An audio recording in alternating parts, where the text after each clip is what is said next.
हाँ जी, अस्सलाम वालेकुम। राशन प्रोग्राम का कोड हासिल करने के मैं आज की वीडियो में आपको 3 तरीके बताऊंगा। कोड के बगैर आपको राशन नहीं मिलेगा, ये बात मेरी याद रखना। उससे पहले ही आप अपना कोड चेक कर लें कि आपकी सिम पे कोड आता है या नहीं। तो वीडियो पूरी देखना। उससे पहले अगर आप हमारे चैनल पे नए हैं तो सब्सक्राइब कर दीजिएगा, साथ में बेल आइकन को प्रेस कीजिएगा ताकि बर वक्त हमारी वीडियो आपको यूट्यूब पे देखने को मिलती रहे। चलें आज की वीडियो को शुरू कर लेते हैं। उससे पहले अगर आप पैसा कमाना चाहते हो तो वीडियो का लिंक नीचे देगा, जाके देख लेना। राशन प्रोग्राम का OTP कोड 8070 से आता है, ये बात आपने याद रखनी है।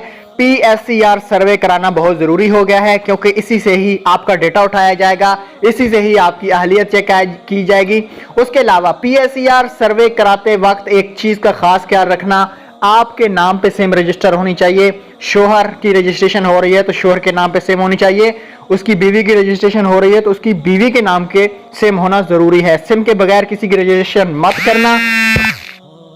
उसके अलावा दूसरी बात, OTP कोड के बगैर अगर आपकी रजिस्ट्रेशन हो गई है तो आपको परेशान होने की कोई भी जरूरत नहीं है, क्योंकि राशन जो है वो बायोमेट्रिक तरीके से आपको 10,000 रुपए मिलेंगे। तो आपको काफी लोग कह रहे हैं कि आपकी OTP के बगैर रजिस्ट्रेशन हो गई है, तो पहले हो रही थी OTP के बगैर, अब उतने तक आपकी रजिस्ट्रेशन कंप्लीट नहीं होगी जब तक आपको 8070 से या OTP कोड 600 का वसूल नहीं होगा। अब OTP कोड भी आना स्टार्ट हो चुके हैं, आप घर बैठे अपनी रजिस्ट्रेशन कर सकते हैं। Thanks for watching.